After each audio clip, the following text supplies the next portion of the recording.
Best cheap board games, the 12 best games under £20. Plus latest board game sales. You'd be amazed how much fun there is in a tiny box from the best cheap board games. They tend to be shorter experiences than the beefy games you'll find in our list of the over best board games overall. But they're no less sharp and innovative. These cheaper board games are also often a bit easier to teach and learn than more expensive games. Which can be a big bonus as well, if you're looking for something to squeeze into a gap in the evening and not take over a whole day. A lot of the best cheap board games are card games. For understandable cost reasons. But they're a million miles from feeling like something you can play with a normal 52 card deck. Some use cards to build maps, while others have cards with special powers that interact precisely and inventively. And there are still games that have a traditional board and other great essential components. Hell, one here has a 3D airship that you'll build. What you'll find here make for ideal gifts for board gamers. Or great if you want some fantastic games to play with friends without taking over a bookshelf. The regulars for us with friends. Even though we also own much more elaborate and expensive games. Here's a quick rundown of the games under £20 we love most. And you can read on for more info about them all. And many more options beyond. The best cheap strategy board game, Ticket to Ride, London. It feels like a bigger game than it is, but plays in under half an hour. The best cheap board game for 2 players, Jaipur, a perfectly honed puzzle for 2 players to battle against each other. The best cheap board game for families, Sushi Go. It's easy to understand, has adorable art, and is top value. The best super small cheap game, Love Letter, at just 16 cards. This fits in anyone's pocket, but is a full, rich game. The best cheap board game for up to 6 players, Celestia, a beautifully designed game of trying to fly an airship cooperatively, but not too cooperatively. What a brilliantly realized, compact gaming package. This is a mini version of Ticket to Ride, one of the most popular board games of all time. But it doesn't feel cut back when you play, just more concise. The game is easy to learn and play. You get points by claiming routes through London with your Colour of London bus. You'll draw cards that show you 2 destinations. And if you can connect them, you'll get big points. If you can't, you'll lose big points. The problem is that other people are also trying to make connections all over the board. And if they claim a route you need before you snap it up, you'll have to go the long way around, or maybe you're just stuffed. You claim routes by collecting cards. You'll need a set of all pink cards if you're planning to claim a route that's pink. You can only take 2 cards on a turn, though, and everyone can see what cards are available. So you can try to predict what other people up to, if you're paying attention. The crucial part is how tight the board feels. There's nowhere near enough space. So it feels like a slow build-up as people collect cards. Until suddenly it's a mad rush to claim the routes you need before they're gone. It's all sharp elbows as you muscle your way to a good network, fiercely contested without feeling targeted or mean-spirited. And it all plays in about 20 minutes. With a satisfying conclusion. You'll want to just clean down the board and go again. It's such a fun sprint. This is a cooperative game of deduction and word making. Because it's cooperative, it largely avoids one of the major pitfalls of word spelling games, which is that some people just tend to find it easier to pick a complex word from a jumble of letters than others. In Letter Jam, you will have a jumble of letters to make a word from. But because you're trying to come up with words that other people have to guess, there's no inherent value in longer or more obscure words. The setup is a bit fiddly to explain, and this is true while you're teaching it to others. 2. Though it's extremely easy to play, there'll need to be some patience in the explanation. But the gist is, each player has 5 cards face down in front of them, which spell out a word. The ultimate aim of the game is for every player to be able to say what their word is, without ever having looked at the cards. The way to achieve this is that each round, all players have one of the 5 cards upright and visible to the other players at the table. One player will then use the letter cards they can see to spell out a word, placing down tokens that specify where in the word each letter comes, first, second, etc. This word then becomes a clue to all the other players about what the letter that's in front of them might be. If you can see that I have spelled a word that starts CR, and then the third and final letter is the card in front of you that you can't see, you could safely assume that it's a Y. However, a third player has the C in front of them. So they're looking at a three-letter word that ends in RY, and will be wondering if the first letter is a C or a W. But that's okay, because next round, a new word will be made that might cement which of those two options it is. That's what we mean about the game not being about who's the best at anagrams or has the biggest lexicon. What really works in a given turn might be the simplest word, as long as it helps people work out what their letter is. When you're certain you know what the letter that's currently up in front of you is, you can place it face down again, and bring up your next letter, keeping a note of what you think there as you go. The challenge in the game is that the group only has a limited number of guesses overall. When you run out, everyone needs to make a guess as to what word the cards spell. You don't necessarily need to have worked every single letter for this. Of course, we love this game because it's truly cooperative, nobody has all the information needed at any time, and everyone is relying on others to help them out. Domineering personalities can't overshadow play the way they can in some other cooperative games.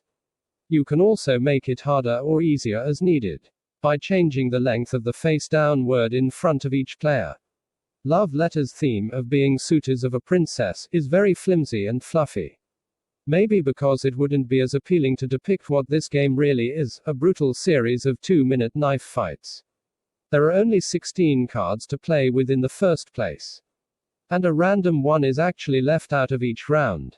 Every card depicts a figure from the court with a value attached to them, and they all have a special power of some kind, which tend to be geared around either knocking other people out of the game, or avoiding being knocked out yourself. Everyone starts with a single card, and on your turn you draw a single new card from the deck, and decide which of the two to play now, using its power, and which to hold for next turn. The aim is to either be the last person left when all others have been eliminated, or if more than one person is still in when the deck runs out, to have the highest value card in your hand. The brilliance of the game is in how all the powers on the cards work together, and how easy it is to be knocked out. The most common card of all lets you guess which card you think someone else is holding, and if you're right, they're gone. Just like that. Other cards do things like let you look at what card someone else had, or force someone else to discard the card and draw a new one. Pretty innocuous. Except that instantly eliminates the princess card, which is the best to have at the end of the game. If it didn't make you very vulnerable up until then, you play several rounds to finish a game, each of which is really quick. It's short and sharp game of deduction, cunning and no small amount of luck, but one you can play over and over again and it always feel fresh. All in a teeny box. This is a game of building a delicious sushi meal out of adorable pieces of food with faces. It's extremely cute, if you don't think about it too hard, and super simple. Everyone starts with a big hand of cards, from which you'll take one, and pass the rest on to the player next to you. Every other player will do the same, so you'll be given a new, slightly smaller hand that you'll again take one card from before passing it on. This continues until you've run out of cards. Then you'll add up the points from the cards in front of you, and go for another round. The tactics are in decided what cards you're going to take. Some sushi types are worth good points on their own. Some are worth little if you have one, but lots of you have several the same. Some only give you points if you have the most of that type. Some stick around over later rounds and give you points at the end of the game. There's loads of possibilities. It leads to big triumphs, and some rounds where the person before you keeps taking what you wanted just before you can. You'll have to adjust your plan as you go. Plenty of other stuff to grab instead. There's a bigger version of this game called Sushi Go Party, which has lots of extra sushi types that you can rotate in and out of play every time you bust it out, keeping it fresh. Get it? It also supports up to 8 players. Sadly, it's just over our £20 price limit here. There's also a new dice-based version called Sushi Roll that we really like. Instead of cards to pass around, you have dice that you roll each time. It's a bit more interactive between players. Because you can nick dice from other players before they have a chance to take them. But again is more expensive than our £20 limit.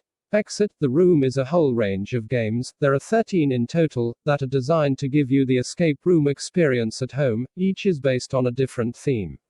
Including, the abandoned cabin, the polar station, and the sunken treasure. Inside, you'll find components such as code wheels, cards, clues and all kinds of puzzles, which you'll have to work your way through. We're not going to go into as much detail about these as we would for other games, because you obviously need to explore them yourself to get the real experience. Instead, we'll say that the puzzle levels feel perfectly pitched. They're really satisfying to crack and move on to the next stage. And the whole thing is ideal to bring together friends or family for a few hours. There's no worries about time or anything, making it less stressful than a real escape room. Each box can only be played once, because you'll need to actually alter parts of the game at times. That might make them seem like less good value than the many replayable games here. But then this should keep up to 6 people entertained for a couple of hours. For just £13 or so. How much would taking that many people to the cinema cost? Our price finder above will take you to the abandoned cabin set. But you can see the whole Exit, the game range at Amazon right here. This is one of the biggest bargains in board gaming. You get a beautiful 3D ship made of cardboard, a big pile of cards, and a really fun game. Which is the important bit. Really, you're all aboard a fantastical flying ship going from island to island. And each turn one player is the captain, who rolls some dice to see what the obstacles you'll encounter on the journey.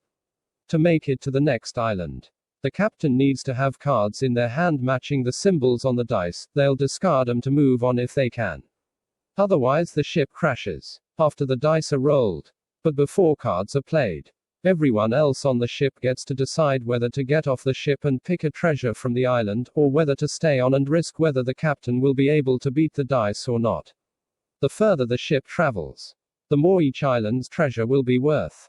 Here's the kicker, the captaincy rotates after every single turn, in flagrant disregard for the need for qualifications.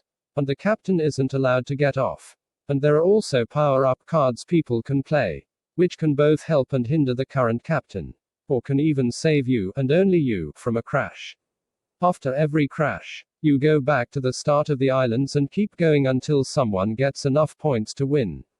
It's so easy to play. It's a ridiculous amount of fun. And it has the thrill of gambling without anything untoward. For 2 players, this is a perfect little package. It's compact, it's tight, and the core puzzle at its heart never gets any easier to solve. So it's interesting every time you play. The idea is that you need to collect goods of the same type to sell, which gives you points. There's a market of cards in the middle that both players can see. And every time you take something, it's replaced with new cards. So even if your opponent grabs lots of cards, that means a fresh batch of goods for you to pick from. The dilemma is how long you wait before turning your goods into points. If you're the first to trade in cards of a particular type, you get more points than someone who does it later. But if you can trade in more cards at a single time, you get bonus points. So the game is always tempting you to maybe wait another turn or two. Because maybe, just maybe, you could get the higher first mover points as well as a bonus for selling lots of cards. If it comes off, you'll be laughing. But maybe, probably, your opponent nips in with a small sale of that type of card first, nicks the biggest points, then moves on to something new. It's great, fast-paced stuff. And we really like how flexible it is for letting you change tactics. You can take every single card in the market if you want, but you have to replace them. So you can just effectively ditch your entire hand and take juicy new ones from the middle if it feels like that'll be more successful. So cheap, so simple, so good. All you do in this game is trick your friends, either by lying or telling the truth, depending on which you think will bamboozle them most. The 64 cards are divided equally among everyone, and they're divided evenly into 8 different types of pest: rats, flies, cockroaches, etc. The illustrations of the pests are brilliant. There's a kind of rough, frantic, 90s Nickelodeon show look to them. If it's your turn, all you do is take a card from your hand, place it face down in front of someone else, and tell them, this is a. You can choose which pest type to say, lie, or be honest. That person now has three options. They can say they think you're telling the truth, they can say they think you're lying, or they can pick up the card, look at it, and do the exact same thing to someone else at the table, with the option to change what they claim it is, branding you a liar or not in the process. If they answer whether they believe you or not, and they're wrong, then the card goes face up in front of them permanently. If they answer and they get it right, then it goes face up in front of you. The aim of the game is avoid have 4 of the same kind of pest in front of you, because that's an instant loss. And the game is over. There's no winner here, only a loser. Within that simple framework, there's so much scope for crafty thinking. When you pass someone a card that you claim is a rat when they've already got 3 rats face up in front of them, you put their mind in overdrive. Should they just say it's true? Because then even if they're wrong, they still won't get a rat this turn. Should they just pass it on? Because maybe that's slightly safer. Of course, it being such a fast and silly game, you don't have to think about it at all, it still works great. There's so much game in this box. Honshu is a pretty little game of building a pretty little Japanese town. Each turn takes place in 2 phases. First, you'll choose a card from your hand, which has 6 squares on that represent different zones: housing, resources, factories, parks, lakes, and empty brown land. Everyone puts the cards in the middle, and whoever's card has the highest value written at the top gets to choose which cards they want from everyone's options, then the second highest, and so on. Once everyone's got a card, you'll build up your town by placing that card next to a tableau of cards you've already placed, trying to maximize how many points it gives you. Houses get you small amounts of points each, but if you form them into a big cluster, it really adds up. Lakes are worth tons of points if you chain several of them to touch each other, but are barely worth anything on their own. Factories give you points at the end provided you have a matching resources square. Everything has a use. After 12 rounds, you've built up a sprawling town, maybe using the cards you wanted, or maybe using whatever you were able to pick up. Even if you lose ultimately, there's a deep satisfaction to looking over what you've built. This all already makes it highly repairable. You'll have to change your tactics every time depending on what cards you get, but it also comes with a couple of ways to change the game in the box. One gives every town a totally different starting card. They're all essentially identical normally. Changing your tactics further, another adds bonus ways to score on top of the usual ones, giving you even more ways to build. You are ocean floor treasure hunters, diving down from your submarine to grab swag. The problem is that you're cheapskates, so everyone, up to 6 players, is sharing the same oxygen supply, and it runs out much quicker than you think. You lay out a path of face-down tiles from the submarine, and then roll dice to see how far along the tiles you'll move. After you move, you have the option of picking up whichever tile you're on, and having it as treasure. It has a points value printed on the underside. You can then keep moving down the track if you like. Later tiles are worth more, or at some point you announce that you're turning back, and then move up towards the submarine. If you make it to the submarine, you get to keep your treasure. The problem is that every treasure you pick up makes the oxygen counter move down by 1 on your turn, and takes 1 point of movement off whatever you roll. And remember, there's 1 oxygen counter for everyone, so greedy people are cutting down how much time you have left as much as themselves. It's common to end up just 1 space outside the submarine, with enough oxygen for 1 more turn, banging on the outside desperately hoping to be let in, and rolling too low to move. After each round, the gaps in the path left from treasure taken so far are squeezed up, bringing the higher value tiles within reach, making dangerous dives even more tempting. This comes in a teeny tiny box, and is one of the most beautiful games ever made. The design is just gorgeous. From the box art to the submarine design to the little wooden diver figures.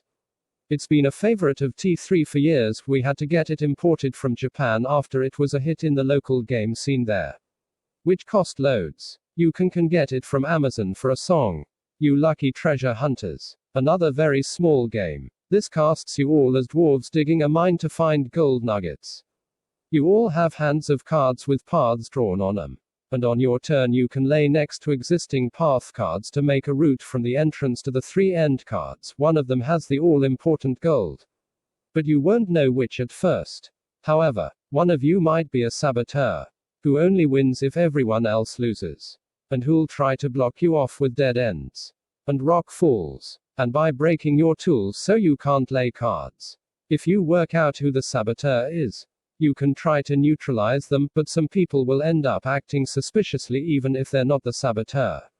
Because whoever gets to the gold first will get more of it than anyone else. Maybe you end up breaking people's tools just to slow them down.